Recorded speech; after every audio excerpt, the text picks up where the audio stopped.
औज़ुबिल्लाहि मिनश्शैतानिर्रजीम बिस्मिल्लाहिर्रहमानिर्रहीम। सूरत अल-हुजुरात 5 नंबर आयत से शुरू हो रही है। तवज्जो कीजिए, बहुत ही आज की जो आयत है इसलिए मैंने एक ही पढ़ानी है। बहुत ही मुफीद है, बहुत ही प्यारी है इस्लाह मुआशरा के वाले से।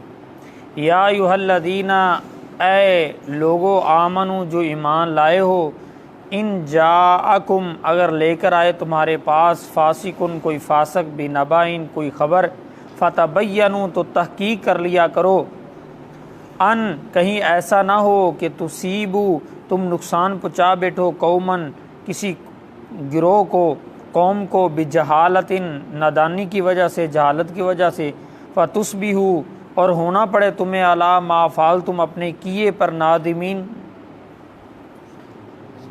शर्मिंदा नादम। यानी कि अल्लाह रब्बुल आलमीन मोमिनों को मुखातब होकर फरमा रहे हैं, अगर कोई इंसान किसी के बारे में ख़बर लेके आए, तवज्जो करो, तुम्हारी ज़िंदगी गुजरनी है आगे।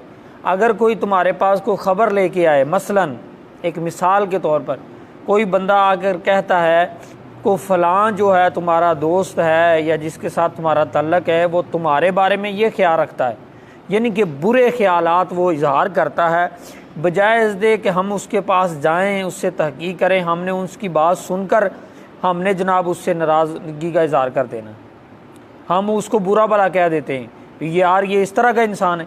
अल्लाह ताला फरमाते हैं अगर कोई तुम्हारे पास खबर लेके आए तो ख़ुद तहकीक कर लिया करो, कहीं ऐसा ना हो कि उस इंसान को पता भी ना हो तुम्हारे बारे में, जिसने किसी ने आके प्रोपोगंडा किया उस बेचारे को पता ही नहीं है, तुम अपनी ज़बान से ऐसे जुमले बोल दो उसके बारे में, जब तुम्हें तहकीक का पता चले कि उसका कोई जो है इसमें सरोकार नहीं था और उसका कोई मसलन उसने नहीं ये काम किया या उसकी ज़बान से अल्फाज नहीं निकले, बाद में तुम्हें पता तो चल जाता है, बाद में पता चले तो फिर तुम्हें शर्मिंदगी उठानी पड़े, इससे बेहतर है सारी ज़िंदगी फिर तुम उसका सामना नहीं कर सकते।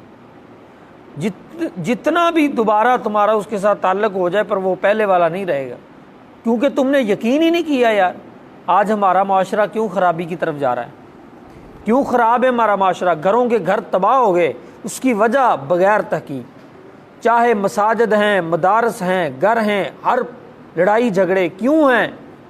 एक इंसान ने जाहिल इंसान पर दर्जे का जिसको किसी चीज़ का इल्म ही नहीं, वो आके कह देता है यही मैंने ये काम करते इसको देखा है, तो हमने बग़ैर तहकीक के जनाब उसको लब्बई कह देनी, भले वो झूठ ही बोल रहा हो, हकीकतन वो झूठ बोल रहा होता है। इस तरह होता है कि नहीं, ये माशरा इस तरह ख़राब हुआ हुआ। और एक मिसाल यहाँ पे मैं दिया करता हूँ, गौर से सुनना। 3 भाई थे, सलमान साहब गौर कीजिए, 3 भाई थे, वो ना इकट्ठे रहते थे, इकट्ठा होना का कारोबार था, यहाँ तक कि उनकी शादियाँ होगी और बड़ी भाई के पास पैसे होते थे, ये तालिब इल्मी दौर में हमें उस्ताद ने सुनाए थे। तो बाकी जो हैं भाई उनके वो उनसे पैसे लिया करते थे, बड़ा भाई जो था, तो शादियां होगी, इकट्ठे रहते थे, इतनी मोहब्बत थी, प्यार थी, कारोबार भी इकट्ठा ज़मींदारा करते थे।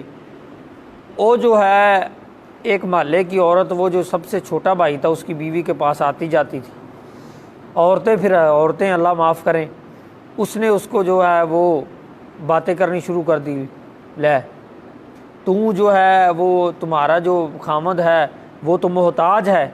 उसने कहा मोहताजगी इसमें कौन सी है, उसका बड़ा भाई है, कोई मसला ही नहीं, जब हमें ज़रूरत होती है हम ले लेते। उसने उसको प्रोपोगंडा करना और उसका ज़हन तब्दील करना शुरू कर दिया, नहीं नहीं तुम मोहताज हो, तब 10 रुपये की भी ज़रूरत होती है, 100 की भी ज़रूरत होती है, भाई से मांगता है। हालांकि भाई से मांगना को क्या है, इसमें शर्मिंदगी वाली बात है। वो खैर औरत ज़ात थी, उसके जहन में वो बात बैठ गई, बात तो इसकी अच्छी है। उसने कहा मुझे क्या करना चाहिए, उसने कहा तुम अलहदा हो जाओ। उसने कहा ये हो ही नहीं सकता, बचपन से लेकर जवान से लेकर अब उनकी शादियां होगी, उनको कोई जुदा नहीं कर सका, ये नहीं हो सकता, उनकी मोहब्बत इतनी है, ये कैसे होगा, नामुमकिन है। उसने कहा तरीका मैं बता देती हूँ, अब देखना, ये कुरान की आयत के तहत ज़रा देखना, ये मुआशरे की मिसाल दे रहा हूँ।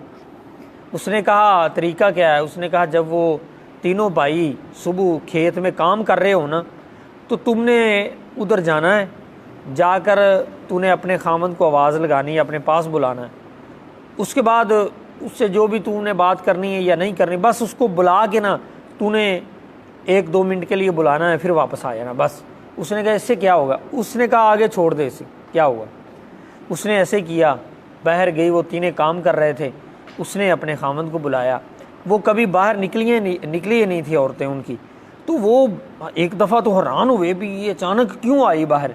तो उसने खामद को बुलाया, वो जब उसके पास आया तो उसने कहा क्या बात? उसने कहा कुछ भी नहीं, वैसे मैं आई थी तो बस वो बात मुझे भूल गई है, जे भी जिस तरह भी कोई बात भी नहीं हुई। वो 1 मिनट भी नहीं गुजरा, वो वापस आ गया। अब वो दोनों भाई पूछते हैं क्या बात थी? ज़ाहिर पूछना तो अचानक ये आई, आखिर कोई तो बात होगी। उसने कहा भाईजान बात कोई भी नहीं है। उसने कहा वो घर से आई है, तुझे बुलाया, आखिर तो कोई बात होगी ना। उसने कहा कोई बात हुई तो वो बेचारा सच बोल रहा है, कोई बात हो तो वो बताए ना, बात कोई भी नहीं है। यहाँ तक इख्तलाफ पैदा हो गया। उन्होंने कहा इसका मतलब ये है हम शुरू से इकट्ठे रह रहे हैं और तुम जो है हमसे अलहदा बातें करते हो तुम, यानी कि कोई ऐसी बात है कि तू हमें नहीं बताना चाहता, कभी ऐसा हुआ ही नहीं है। यानी कि इख्तलाफ हो गया। इतना इख्तलाफ हुआ कि वो तीनों भाई अलहदा हो। क्यों हुए? या अय्युहल्लज़ीना आमनू इन जाकुम फासिकुम बिनबइन फतबय्यनु अन तुसीबू कौमन बिजहालतिन फतुस्बिहू अला मा फअलतुम नादिमीन।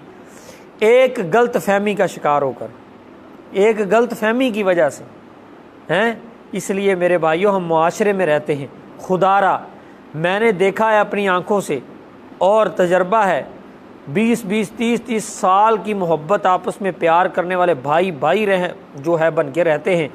एक छोटी सी तीसरे आदमी की गलती की वजह से वो दोनों जुदा हो जाते हैं। ये नहीं सोचते यार इतना अरसा हमें हो गया है इधर रहते हुए, आपस में प्यार मोहब्बत, तो मैं उससे तो पूछ लूँ। हम पूछने की ज़हमत ही नहीं करते। भाई अहमद नूर ने अहमद फराज के बारे में ये बातें की, अहमद फराज तू 24 घंटे उसके साथ रहता है, वो तो तेरे बारे बहुत गलत बातें करता है, ये बेवकूफ़ होगा उसके पीछे लग के तो इसको छोड़ देगा। और भाई उससे तो पूछ ले जाके कि कोई ये बात आपने की है कि नहीं। इसी तरह हमारे मसाजिद और मदारस का मामला है, मौलवी साहब को बेचारी की बात सुननी ही नहीं, इस तरह ही चलता है। या ये एक मस्जिद की नहीं बात करता, नहीं सुननी ना उससे बात करनी, बस बाहर से किसी ने बात कर दी, वो ज़हन में बिठा ली, उसके ऊपर अमल हो रहा है बस। इस कुरान की आयत को अपने ज़हनों में बिठा लो, इस कुरान की आयत को अपने ज़हनों में बिठा लो, इसको आगे पहुँचाओ, इसको तहरीर करो, इसको अपने मोबाइलों पे वो जो है व्हाट्सएप के ऊपर लगाते हो आप, वो लगाओ, नेट के ज़रिए लोगों तक ये पैगाम पहुँचाओ। लोगों के बहुत ज़्यादा इख्तलाफात, जो लड़ाइयाँ झगड़े वो ख़त्म हो जाएंगे। या अय्युहल्लज़ीना आमनू इन जाकुम फासिकुम बिनबइन फतबय्यनु अन तुसीबू कौमन बिजहालतिन फतुस्बिहू अला मा फअलतुम नादिमीन। बाद में शर्मिंदगी ना उठानी पड़े, पूछ लिया करो भाई माद क्या बात है, आपने बात की है? नहीं की, तहकीक करो। उसने कहा नहीं की, मुसलमान है तो मान जाओ बस ठीक है। अगर की भी हो तो वो कह रहा है मैंने नहीं की, तो समझो यार नहीं की। वो हज़रत अली रज़ियल्लाहु ताला अन्हु का कौल है, फरमाते हैं कि जब किसी इंसान के बारे में आपको नफ़रत पैदा होनी शुरू हो जाए ना, नफ़रत उनकी गलतियों की वजह से, तो उसकी कोई नेकी याद करो, कोई नेकी जो तुम्हारे साथ की होगी, मोहब्बत पैदा हो जाएगी। इतनी नफ़रतें मुआशरे में ना फैलाओ। मुआशरे में तो पहले ही लोग जनाब एक दूसरे से दूर हुए हैं, तो हम भी नफ़रतें फैला रहे हैं। हम भी इकट्ठे नहीं रह सकते, ये चंद लोग हैं ये भी इकट्ठे नहीं रहते। अल्लाह ताला इनको हिदायत अता फरमाए। आमीन व मा तौफीक इल्ला बिल्लाह।